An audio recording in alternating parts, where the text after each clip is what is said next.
very low-rated anchor at CB. Thank you, President Trump. Do you plan to ask President Bukele to help return the man who your administration says was mistakenly deported?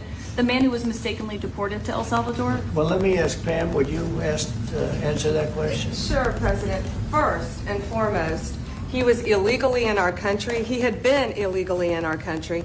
And in 2019, two courts, an immigration court and an appellate immigration court, ruled that he was a member of MS-13 and he was illegally in our country. Right now, it was additional paperwork had needed to be done. That's up to El Salvador if they want to return him. That's not up to us. The Supreme Court ruled, President, that if, as El Salvador wants to return him, this is international matters, foreign affairs, if they wanted to return him, we would facilitate it, meaning provide a plane. So will you return him? And you are doing a great job. Thank you. Thank you. Stephen Miller, wait a minute. Can you just also respond to that question? Because, you know, it's asked by CNN, and they always ask it with a slant, because they're totally slanting, because they don't know what's happening. That's why nobody's watching them. But would you answer that question also, please? Yes, gladly. So, as Pam mentioned, there's an illegal alien from El Salvador. So, with respect to you, he's a citizen of El Salvador. So, it's very arrogant even for American media to suggest that we would even tell El Salvador how to handle their own citizens as a starting point. As two immigration courts found that he was a member of MS-13. When President Trump declared MS-13 to be a foreign terrorist organization, that meant that he was no longer eligible under federal law, which I'm sure you know, you're very familiar with the INA, that he was no longer eligible for any form of immigration relief in the United States. So he had a deportation order that was valid, which meant that under our law, he's not even allowed to be present in the United States and had to be returned because of the foreign terrorist designation.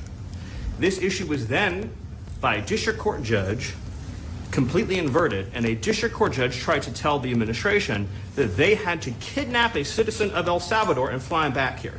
That issue was raised to the Supreme Court, and the Supreme Court said the district court order was unlawful, and its main components were reversed 9-0 unanimously, stating clearly that neither Secretary of State nor the President could be compelled by anybody to forcibly retrieve a citizen of El Salvador from El Salvador, who again is a member of MS-13, which, as I'm sure you understand, rapes little girls, murders women, murders children, is engaged in the most barbaric activities in the world, and I can promise you if he was your neighbor, you would move right away.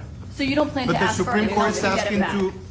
And what was the ruling in the Supreme Court, Steve? Was it 9-0? Yes, it was a 9-0 In our favor? in our favor against the district court ruling, saying that no district court has the power to compel the foreign policy function of the United States. As Pam said, the ruling solely stated that if this individual, at El Salvador's sole discretion, was sent back to our country, that we could deport him a second time. Well, No version of this legally ends up with him ever living here because he is a citizen of El Salvador. That is the president of El Salvador. Your questions about it, per the court, can only be directed to him. I asked ¿Usted lo President liberaría, Bukele, what is Presidente can President Bukele weigh in on this? Do you plan to return him? Well, I guess, I'm suppose you're not suggesting that I smuggle terrorists into the United States, right? It's always how can I smuggle? how can I return him to the United States? Like, I smuggle him into the United States, or what do I do? Of course, I'm not going to do it.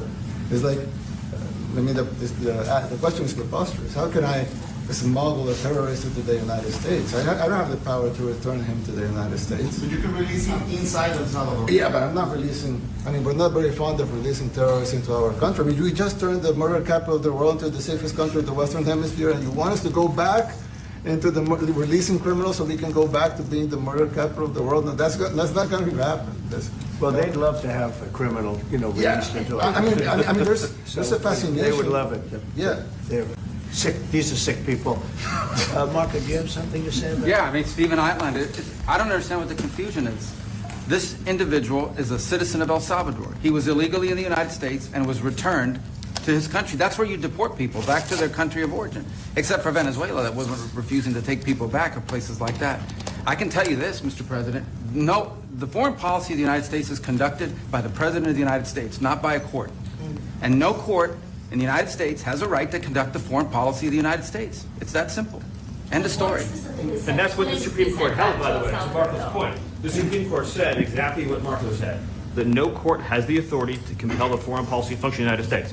We won a case 9-0, and people like CNN are portraying it as a loss, as usual, because they want foreign terrorists in the country who kidnap women and children. But President Trump, his policy is foreign terrorists that are here illegally get expelled from the country, which, by the way, is a 90-10 issue. Well, Mr. President, you said that if the Supreme Court said someone needed to be returned, that you would abide by that. You said that on Air Force One just a few days ago. And they said that it must be facilitated.